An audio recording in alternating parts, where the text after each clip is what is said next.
and welcome to today's session, What is behavior and how will it impact security, cybersecurity. I am Seema Singh and I will be your host for the day. Our speaker for the session today is Leda Muller, CISO from Stanford University. Please note, the session will be in listen-only mode and will last for 40 minutes, out of which the last 10 minutes will be dedicated to Q&A.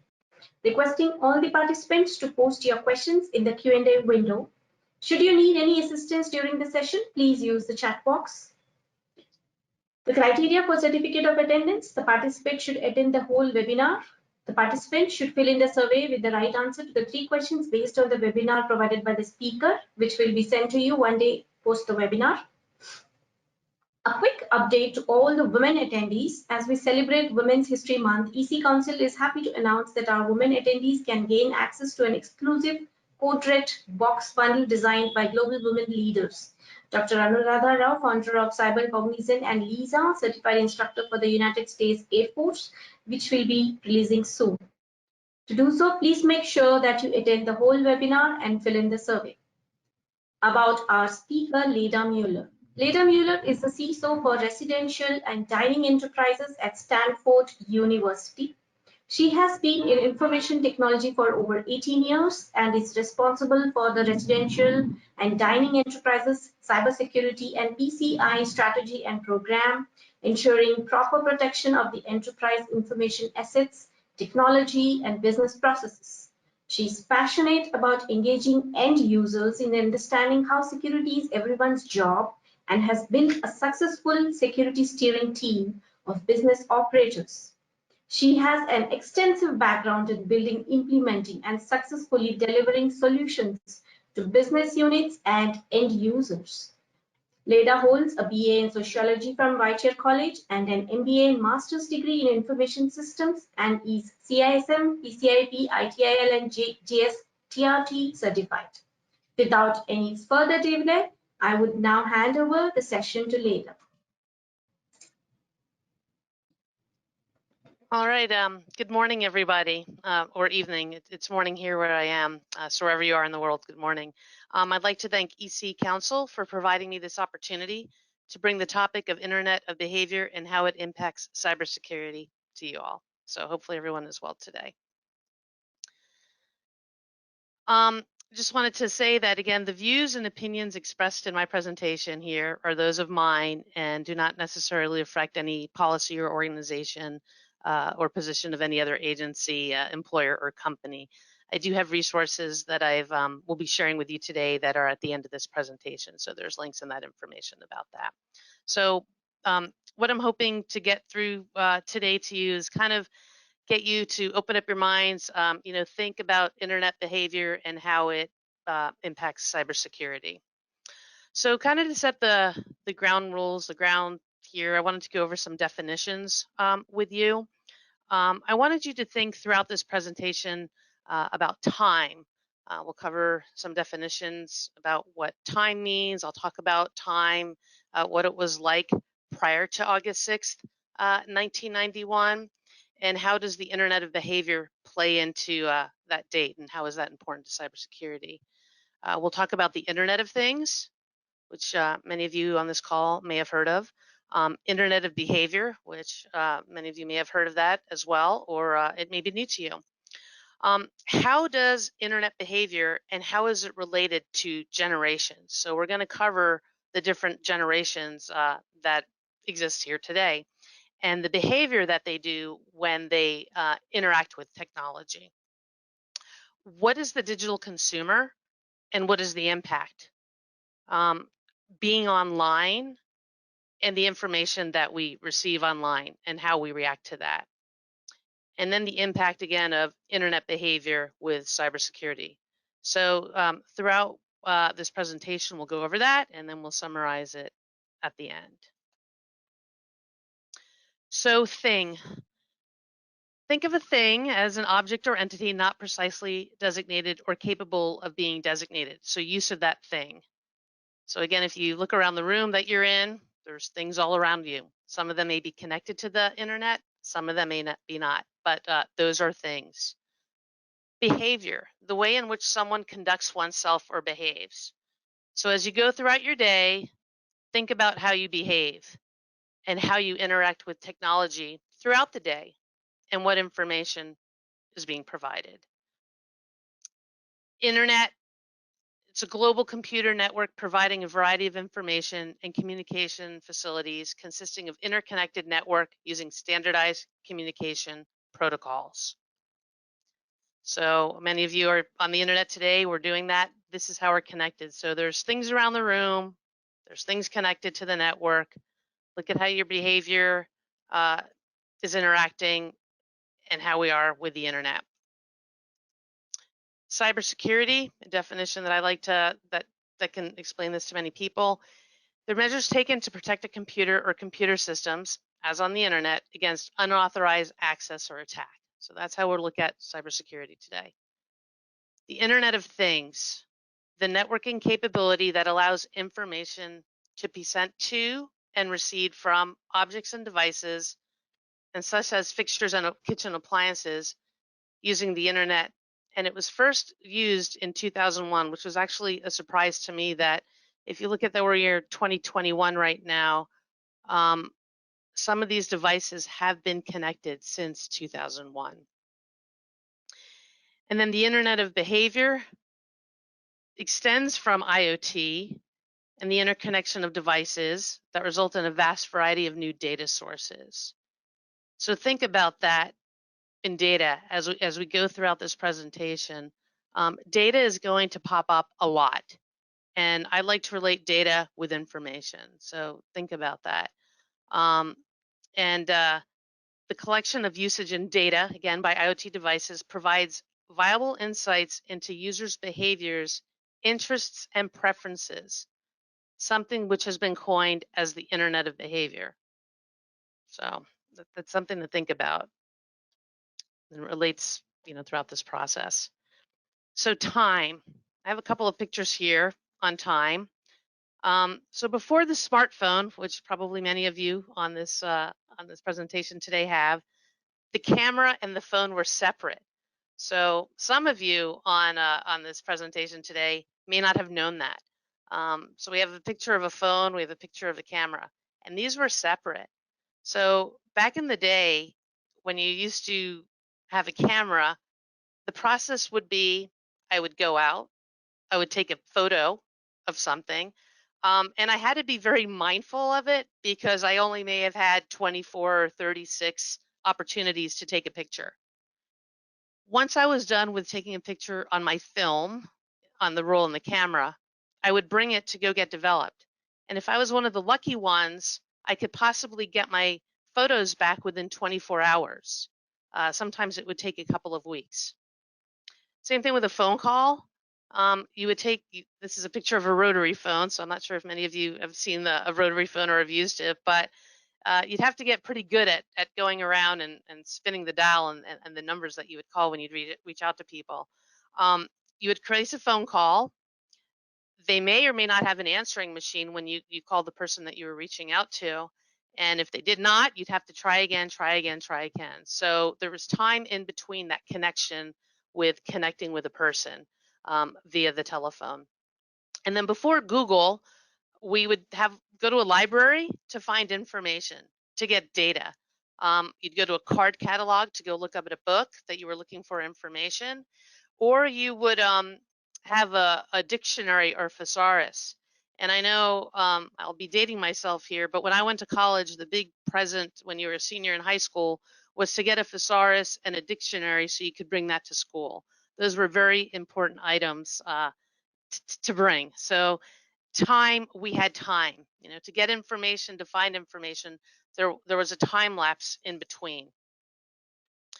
The next slide here. So here we are, bringing us up to the 6th of August, 1991.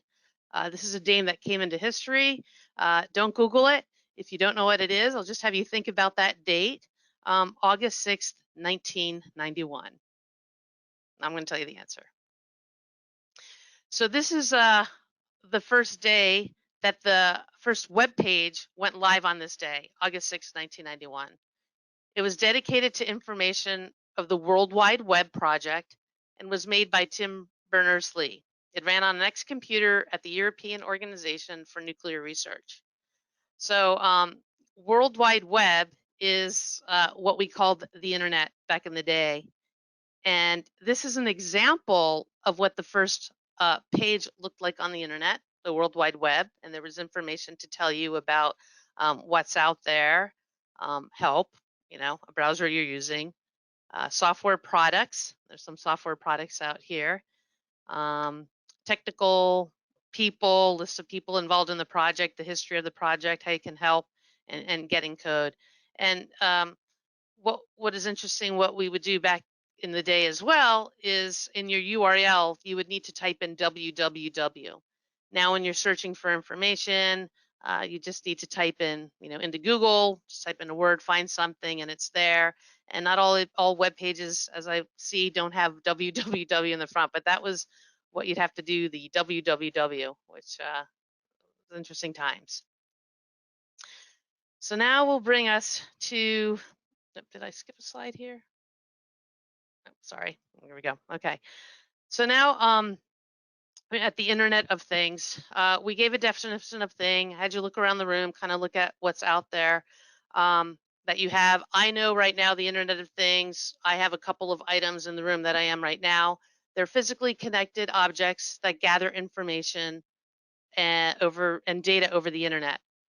What the Internet of Behavior does is make sense of this data and attach it to specific human behaviors, such as purchasing or following a specific brand online.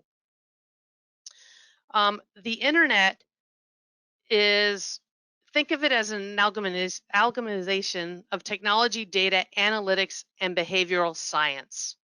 It is essentially trying to make sense of human behavior through data mining. And we talked about data before and putting that all together. Devices related to location, facial recognition, and can more easily essentially act as guides to mapping to customer behavior. So as the slide states, and I think what this brings out, and when I think about the Internet of Things and how it relates to the Internet of Behavior, technology, data analytics, and behavioral science. And I'll start thinking about that with cybersecurity. So this is kind of where that relationship starts happening with my behavior.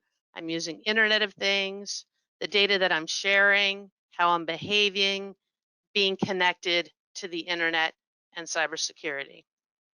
So Brendan O'Brien stated, if you think that the internet has changed your life, think again. The Internet of Things is about to change it all over again. So as each day goes by, there's more IoT devices that are used in everyday operations and functions, if you think about it. IoT devices that you have may have been purchased to related to what you're doing or what you behave. So for an example, I'll tell a story about going into this pandemic. My mom has she's an elder mom. She's in the silent generation, actually, which we'll cover shortly. She used to have a house cleaner come in and clean her house. Well, when we got into this pandemic, she didn't have that cleaner anymore that was coming and helping her out. So we ended up getting her one of those robotic vacuums. And that robotic vacuum is an IoT. It's connected to the internet. And it asked my mom some information about herself. It was able to map out her house. It's gathered that information about her, about where she lives, about her mapping. So now and looking at my mom every week now, she has it set up to vacuum every week. She texts me and's like, the vacuum cleaner did great. She's very excited about it. It's become part of her life, and it does affect her behavior with what she's doing. So there's an example of how her behavior has changed, and somebody in the silent generation of using an IoT. Other IoT devices, printers, other objects when you look around your room of IoT devices. And again, think about cybersecurity and think about in their supply chain of development. So this robotic cleaner, what security have they been put in place where are they hosting that data, and how is it being managed and secure? So this is where it gets into that third party, even sometimes fourth party vendors of getting your data and how you interact in your everyday life. So Internet of Behavior consists of multiple approaches to capture, analyze, understand, and respond to all kinds of digital representations of behavior. A range of public and private sector organizations will seek the use of IOP's digital capture ability to affect or influence the behaviors of individuals or collective demographic groups. So think about that.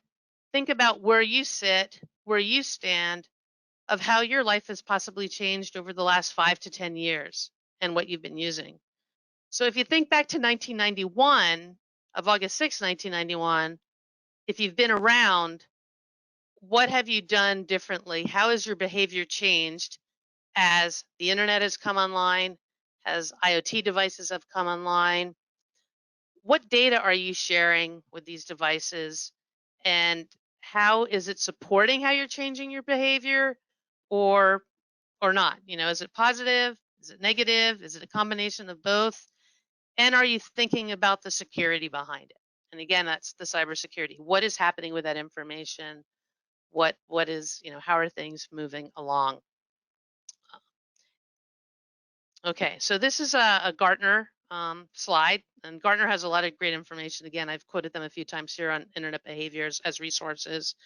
The internet of behavior combines multiple sources of intelligence, such as commercial customer data, citizen data processed by public sector and government agencies, social media, public domain deployments of facial recognition, and location tracking. Again, think about where you are. I'm here in the US, and many of us attending this are all over the world. Different data can be collected in different ways by different entities. And how is it secure? So again, it's that circle of where's that information and how is that information being provided? So Gartner, and we are in the year 2021, a top strategic trend they have is for people is internet of behavior centricity. I've had to get that out. It's a little early morning here. So internet of behavior is right up there. You know, internet of behavior, total experience, private enhancing. It's people centric. And I think back to 2020, and I look at how many IoT devices came on live in response to COVID and how much data is being collected, you know, for contact tracing, temperature monitoring, movement, right? This is all about us. This is all about our behavior. And how is this information being captured again? Where is it being stored? How is it being kept secure? So the technology capability has increased, and we see that and we know that as things are just happening. As I mentioned, time, it used to take a long time to be able to get take a picture and get the photo developed. Now you have your smartphone, you take your picture, you get instant information. So time, the technology has definitely increased. And the data that is out there, you know, data used to be many silos, and I know we've talked about data, and you probably have this in your work. That data would be kept in Excel spreadsheets, you'd have it on somebody's computer, the data, and still sometimes today it is that way. But collaborative tools with data of what we share have become bringing that data together. And combining data from more different areas has become a lot easier. And this is where the data analytics come in and APIs. We've been able to pull information from so many different locations and pull it together to tell that story and, you know, tell that story about our behavior and the information that we're sharing. So generations, I had this one slide and I am missing a generation here, the silent generation, which is actually those born before 1946. There is a big group in that area, not as big as these other generations, but as I told the story about my mom, she's in that silent generation and she is using technology. And I'll get into another story about her. The baby boomers, they were born in 1946 between 64, and this is representing US data. There's approximately 71.6 million in the US. Gen Xers, they're born between 1965 and 78-80, and they're currently between the age of 41 and 56, and there's about 65 million of them. Gen Y, or millennials, are actually broken up into two groups. They were born between 1981 and 1994. And you can see there's a Gen Y.1 and a Gen Y.2. And as I look at that right now, that would make sense for the Gen Y millennials to have the .1 and .2. They're between Gen Y.1 is 25 to 29, and Gen Y.2, 29 to 39. And then Gen Z, which is our newest generation, was born between 1997 and 2012, 2015. And they're the ages between 6 to 24, and there's approximately 68 million out there. So right here is a photo of the different generations that I tried to capture. Again, I told you a story about my mom. I'll talk about the silent generation and the baby boomers. So my mom had seen many things. You know, she was born, I'll say, in the late 20s. She is 90. What's today? She's 93 now. So she has been interesting to watch her learn technology over time. She learned how to use the computer. She learned how to use the mouse, which some of it comes, as we know, with Gen Z, Gen Y. The mouse is as part of their everyday. But she's been able to use technology and to be able to take advantage of technology. With the gig economy, my mom has a smartphone. She has, she can use Uber and Lyft. She has, as I mentioned, her robotic vacuum cleaner. She has the apps there. She's able to schedule it. So she is able now to use technology. And in her generation, she's now sharing that data and that information about her behavior, her movement, what she does as a silent generation and a baby boomer. Generation X, I'll say that's my generation. Generation X, we did not have computers really growing up. We had a couple of computer classes. I remember back in the day in my elementary school, it was more of clicking on things. It wasn't an Apple. It wasn't an IBM. I'm not sure actually what computer it was, but we kind of watched a little cartoon figures on it to kind of teach us some words and click through that. As we got older, it wasn't until I was in college that we had the Mac computers, and I'll tell an interesting story that's just a little history, that I bought my Mac Plus in the 80s from Macy's, if you know Macy's, a shopping store. Bought an Apple Mac Plus for $1,800, and it had 1 megabyte of RAM and no hard drive for $1,800, and that was great. And that was we got that in the mid 80s. That computer. So this is kind of how Gen Xers had our computers during the time. Computers were just coming up during college. Programming languages were COBOL and Pascal. So that's kind of what's happening with the Gen X. But what I will say that the Gen Xers did, if you look at a lot of the companies now, a lot of the software and technology companies were founded by a lot of Gen Xers. So technology was something that we kind of grew into, learned, and adapted along the way. The millennials definitely have grown up with technology. It's second nature to them. They've really adapted and have been able to use and move quickly with technology. Took advantage of the gig economy, just something of really now incorporating technology, the Internet of Things in the everyday life. So again, thinking about what we discussed earlier, the data, information technology, and behavior. And then Gen Z, our newest generation, they have been born with technology. I have 2 kids. I coached a soccer team, and they were Gen Zers. We they had their phone is attached to them. They are their phone. And as you see in the upper right hand corner, the 2 kids are sitting next to each other, and they're both probably texting one another as they're sitting next to each other. Now, I think for this pandemic and the behavior of our Gen Z of being in high school right now, virtual learning was something that they were easily adapt to. Being able to communicate with one another via Discord and other communication collaborative technology they were able to do. But the social behavior is something that they have not been able to been a part of. And I see that as something that what may be an opportunity out of this pandemic is that there will be more socialization for them, since the Gen Zs have had this technology again, born with them in their hands. So being able to socialize, but their behavior, again, like the millennials, it is something that is entwined. That smartphone and technology and IoT devices are a part of them.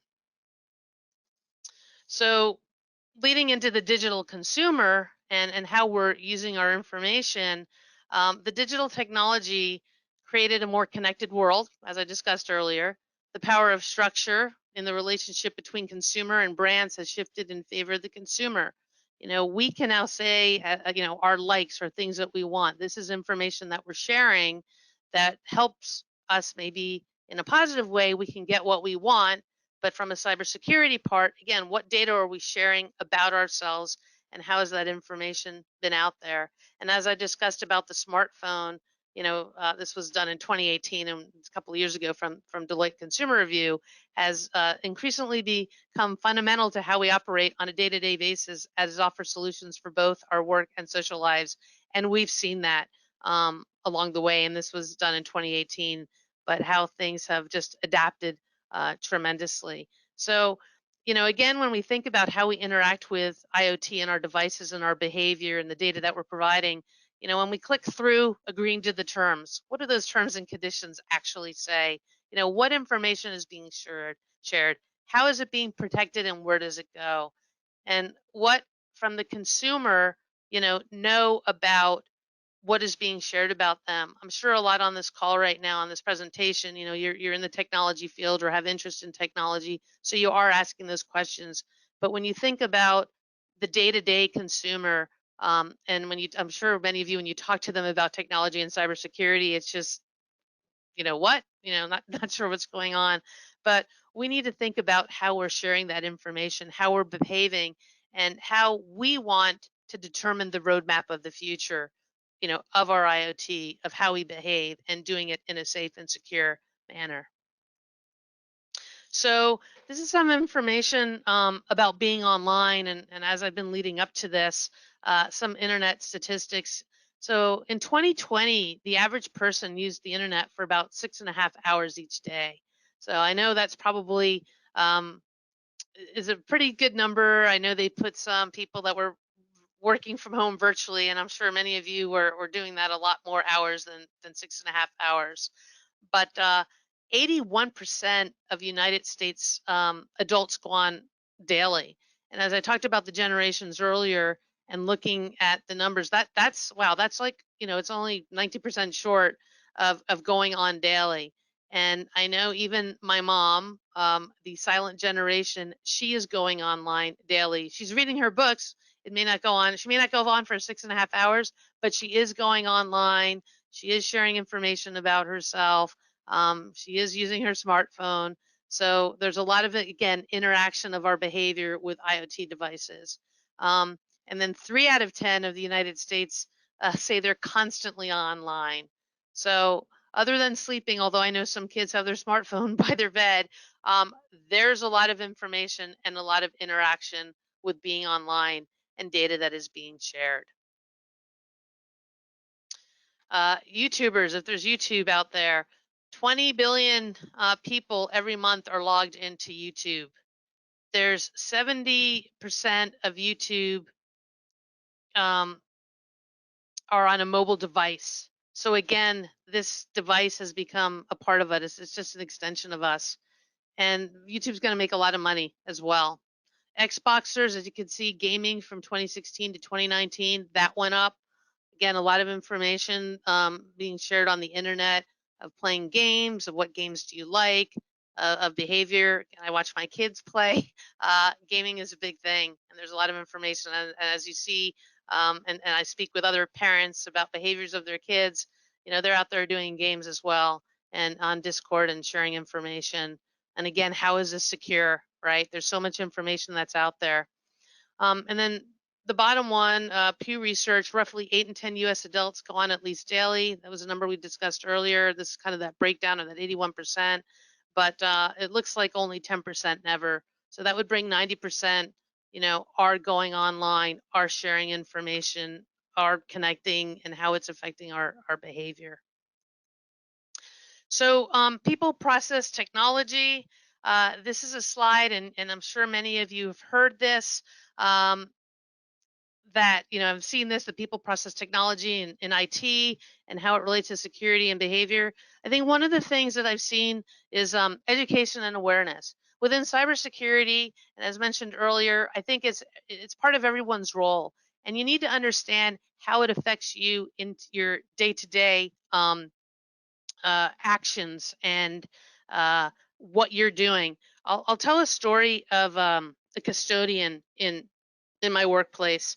So here's a here's a custodian that his job is to, keep, especially now, with keeping things clean, with managing the areas of our workspaces.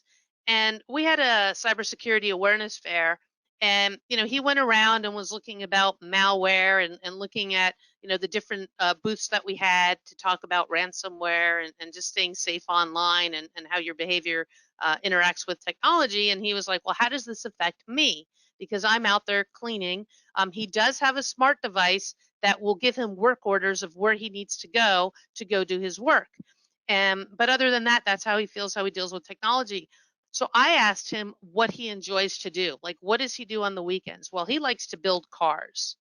And I asked him, I said, well, what if you got an email that said, hey, if you, click on this link and you can get a carburetor for, 5 cents, which I think would be cheap for a carburetor, but in the next 20 minutes, would you do it?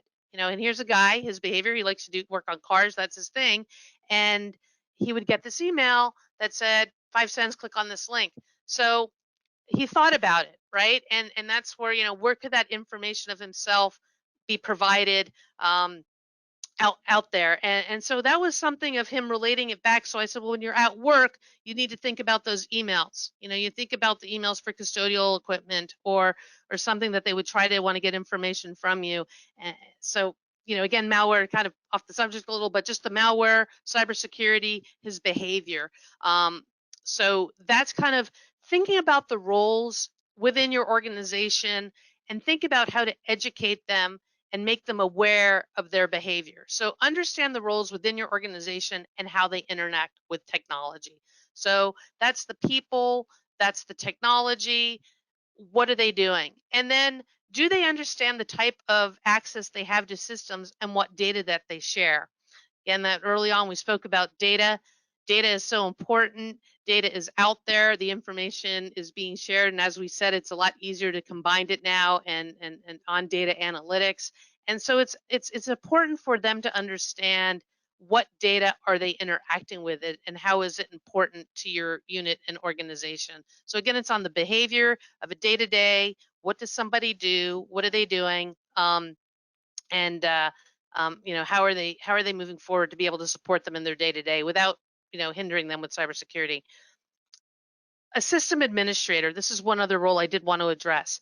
So we have system admins that are managing our systems and keeping us safe. They're patching our servers. That's what they do. What I think is helpful with behaviors of system administrators, having them learn the organization and the business they support, because that system administrator may be supporting a medical facility, where information and data needs to help the medical facility, the doctors, the nurses that they're helping. So why it is important for them to patch their server. So it is important to educate everybody and every role across the board of how their behavior affects and interacts with cybersecurity and technology. Time here. So here we go. Internet of behavior and cybersecurity. So the Internet of behavior extends from IoT, the interconnection of devices that result in a vast variety of new data sources. The collection of usage and data by the IoT devices provides valuable insights into users' behavior, interests, and preferences, something which has been coined the Internet of Behavior. So, and then cybersecurity, measures taken to protect a computer system, as on the Internet, against unauthorized access or attack. We talked about that earlier. This is kind of where they're meeting each other. So I'm hoping this is getting you to think about the data, the people that use the data, where the data is being shared, how it's being shared, and how is it being kept secure. So with the emergent technologies and algorithm developments enables more precise monitoring and interpretation of behaviors. The IOB, existing technologies that focus on the individual directly, facial recognition, location tracking, and big data, and connects the resulting data and other indirectly identifiable information are cache purchases, automotive telemetry, vacuum bot layout data, which I spoke earlier about my mom, and data device usage. So this pandemic has increased the need to transform all digital experience, moving from keyboards and screens to multiple modalities using conversial, immersive, and touchless environments. So again, our behavior has changed. If you think in this pandemic, my behavior has changed. I've never cashless or touchless environments. My Apple Pay, I'm using that all the time now. Prior to the pandemic, I had it, but I didn't use it, right? So look at how your behavior has changed during this time, and think about it. Think about this last year and how I think this pandemic also has moved forward IOB, and this has also pushed forward cybersecurity. There's a lot of companies, as I mentioned earlier, with temperature monitoring and capacity tracking. What are these IoT devices? What information are they collecting, and how does it affect cybersecurity? So, kind of a summary about this. The internet, IoT, and IOB, I'm going to just kind of look at my notes here. There we go. So when you think about it, organizations have the opportunity to engage, enable, and delight people. They can use Internet of Behavior to influence people's actions. They can use the total experience strategy to improve the experience customers, partners, and employees. And they can use privacy enhancing computation to address data privacy concerns. So we have to look back at these IoT, the people that develop these technologies, to really think about how it affects our behavior, where our data is going, what is our privacy. The little picture of the slide that I have here kind of entails all that. Generations and behavior. I discussed the different generations and how they're doing things. And the Gen Z, this is part of what they do. Silent generation learned about it, but they really are using this technology now, and they're a part of it, and they've adapted pretty well. So that goes back to people, process, and technology. Students, how they're dealing in school right now. I talked about my daughter with virtual classrooms, but how they're connecting with one another and how their behavior has changed and how technology has played a role of it. And again, how is this information staying secure? Think about your employees and your organization, the technical and non-technical roles. How is their behavior in what they're doing, and the technology that they're using? Again, cybersecurity. And then awareness and education. The more that we can have these conversations, just to have people think about it. I kind of talk about the 5-second rule. Like, think about where you're sharing your information. Think about before you click on that link. Just think about it. Give it going back to time. Just maybe give yourself a little bit more time. With Google, with all this of getting quick, instantaneously, getting this information that you have on your phone, just take that deep breath, take a little time, think about what information I provided, where's my data going, how is it kept secure? So if you can share that information, that would be great with people that you know. And hopefully that's something that will instill in these organizations that are developing these IoT devices and thinking about this instead of getting product to market. And let's see if there's anything else to sum it up. I think just looking at the time here, I think that's it. So to sum up, go to the next slide. So these are my resources that we'll share here, and they'll be on the slide. And then I'll say thank you. So again, thank you for attending this presentation. I hope it made some sense. I hope it opened up your minds to kind of think about how you act, how you interact, the IoT devices that you're using, the IoT devices that you're thinking of using, and how are they managing cybersecurity and our data when you are using these IoT devices and subscribing to these vendors and purchasing. Remember, us as a digital consumer, we could set the bar, right? We could set the bar of what we expect from these vendors and what we want. So, so thank you. Appreciate your time today. Thank you very much, Leda, for such an insightful and informative session. And I hope you all enjoyed this amazing presentation by Leda. I hope it was worth your time. So before we begin our question and answer session, a quick reminder to all our women attendees today, don't forget to fill out the survey after this session to gain access to an exclusive code red box bundle designed by global women leaders. Dr. Anuradha Rao, founder of Cyber Cognizant, and Lisa, certified instructor for the United States Air Force, which will be releasing soon. This is a gift to you as we celebrate Women's History Month. EC Council University President Scholarship for Women in Cybersecurity. To further our efforts to empower women, we proudly announce a dedicated women-oriented program, assist new and current women undergraduates and graduates with tuition assistance worth $2,500 to reach their future endeavors. If you're interested to learn more about our programs, kindly take part in the poll that's going to be conducted now.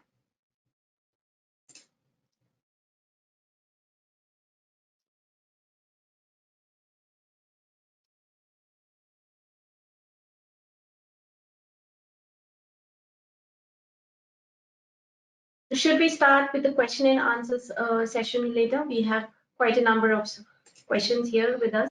Sure. I'm trying. I'm trying to. Do you have the question? I see the questions, but I need to. I'll read out the questions to you. Probably. Yeah. Okay. Now the first question we have is, which IoT devices pose the biggest risk to our data? So the ones I would say pose the biggest risk to the data is look at the companies that you're dealing with of IoT. I know there's locks that are IoT devices. I would look at the vendor. I would look at the vendor and look at their privacy and what type of operating systems they're using. Are they being supported? Are they being patched? So there's a lot of IoT devices that are on the internet that are connecting to the internet now. And I would look at what technology they're running on. Are they running on a Windows XP device that you can't patch anymore? Or are they running on a Windows 10 that can get patches? So that is where I would look at, what is the vendor supplying and what technology are they using behind it? Thank you so much. Answer. Yep. Yeah, thank you so much. Another question we have is, can government agencies sell, use citizen data without us knowing, giving consent? Are they already doing it without us knowing it? Government agencies, I'd refer you back to your government. That's a good question. We have GDPR, we have CCPA, we have the different policies in place. But that would be something, again, those agreements and terms and what information you're sharing and where at the government. I know, especially with this pandemic, an example of the different websites that are coming up in our area, we're giving information about if you got a vaccine or not, and it's going into a government database. Now, when I look at numbers, I was looking at this morning. There's Tableau reporting analytics is showing in how many different counties people are, how many have been vaccinated. I don't think they're sharing information about you, but they're sharing information as what is happening in your organization. So I would look into your local government. Roles are different all over the world. So I would take a look into that and really dig deep into when you look at the websites, into the privacy. I read the privacy, security. They have it usually at the very bottom in a little link and URL. Read about that and ask those questions. Thank you so much, Leda. Another question we have is how we can reduce our exposure of information to internet while doing various type of activities. What are the basic and advanced steps that needs to be taken to share minimum data and maximize the output from the technology? On that one, that's a good question. Again, it's looking at what is needed to do what you're able to do, right? It's those terms and conditions to be able to get what you need without sharing the information and the data that you have.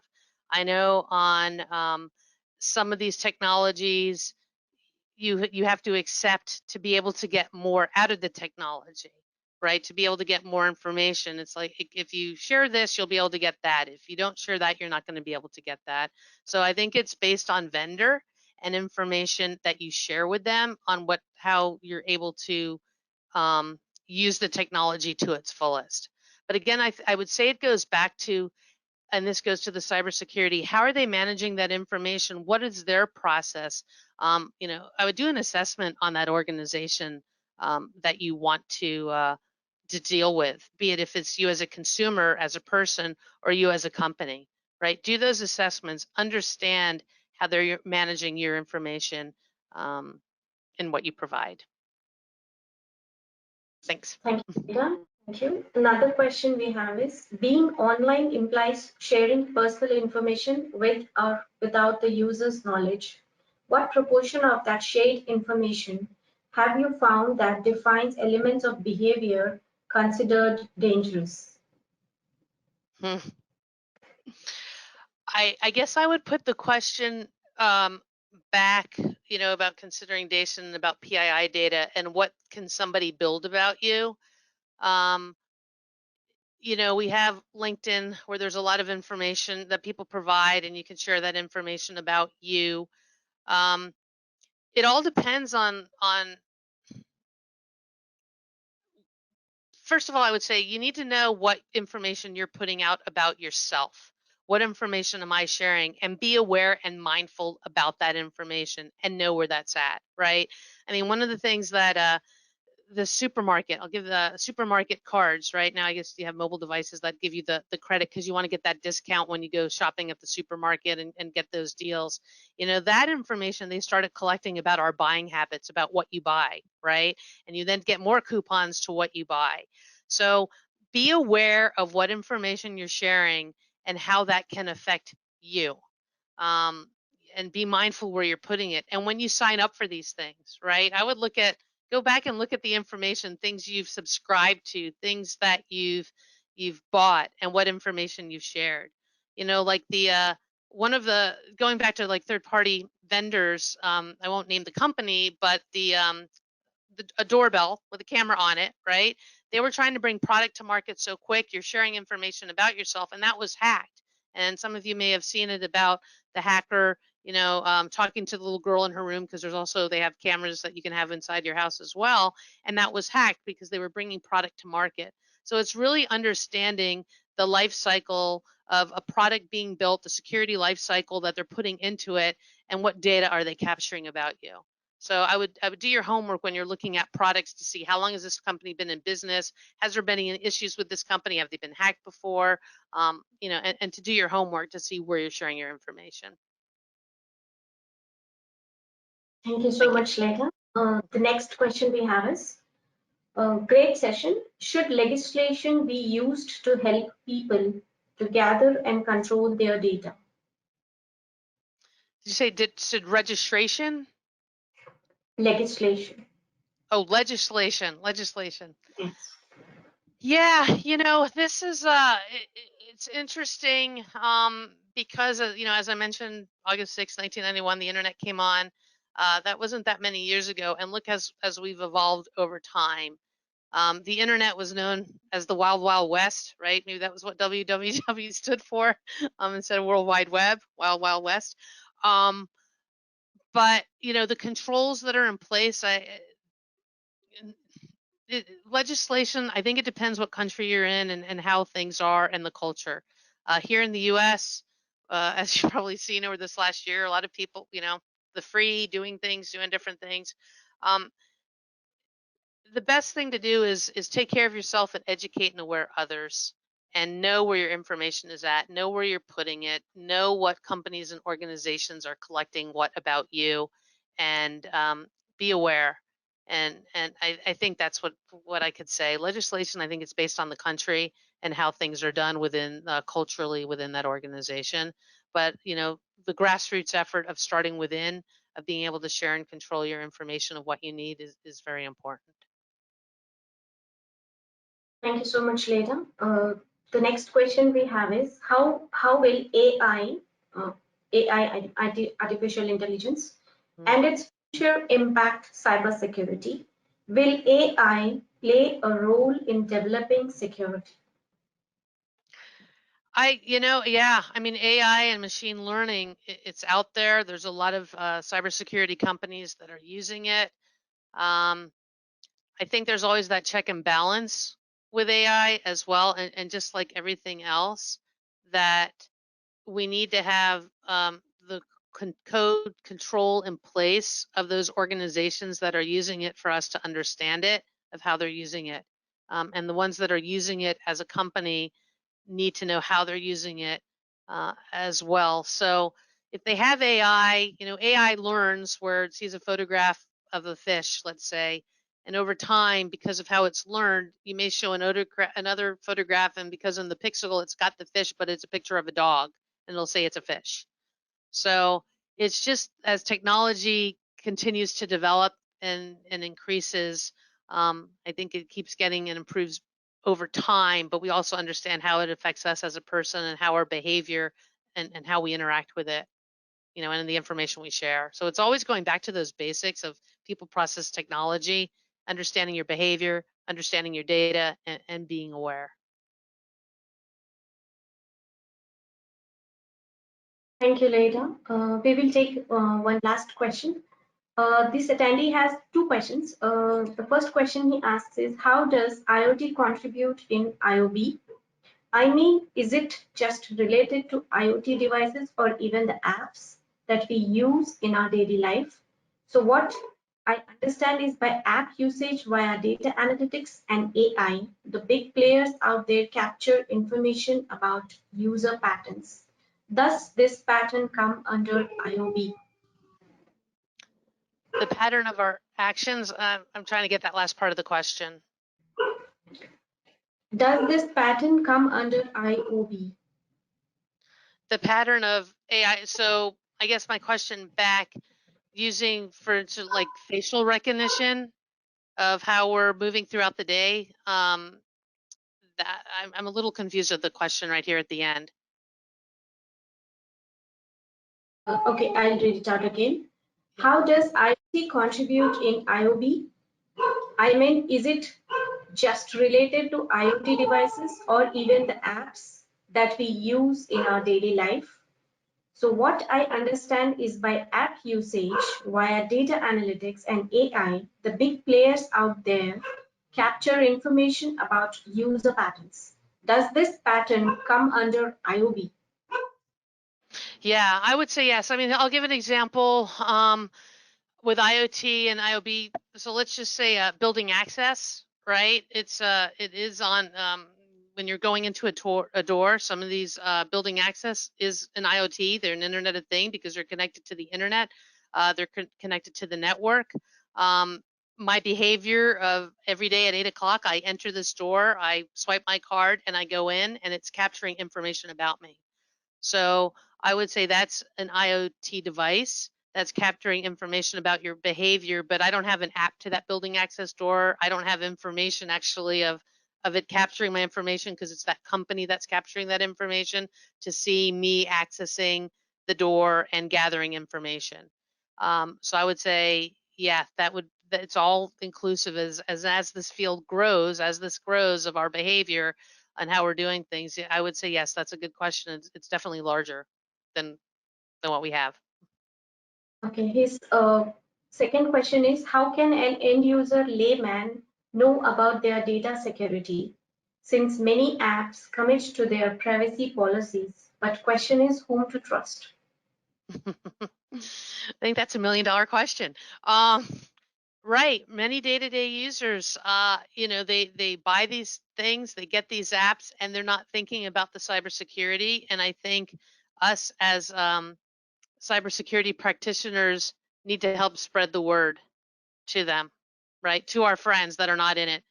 it goes back to the roles of our employees and students. They do a job. I told you, a story about a custodian, and he's doing his job of keeping things clean, keeping the environment clean and safe. And it's our job, that story about clicking on emails of malware, is helping educate them to let them know what is out there. I explained once to a mom friend of mine, I don't know if Stranger Things, if some of you, it was a show on Netflix about the upside down world. And I was explaining security to her, and how things are out there, that it's not always what it seems. And she I kind of explained it in this using Stranger Things as an analogy, like there's our world and there's the upside down world, and she got it that way. So I would say help educate your friends, the employees. Think about their role and what they do, and how you can help educate them so they can start thinking about how they're behaving in the information that they're sharing. Thank you so much, Leda. Now we have come to the end of the session. Thank you again for answering the questions and for the great presentation. It was a pleasure to have you with us, Leda. With this, we conclude the webinar, and thank you all the attendees. We hope you have learned and enjoyed this presentation. Thank you, Leda, and thank you, everyone. Thank you. Have a great day or evening. You too, Leda. Good night and stay safe. Thank you. You too. You may now disconnect your lines.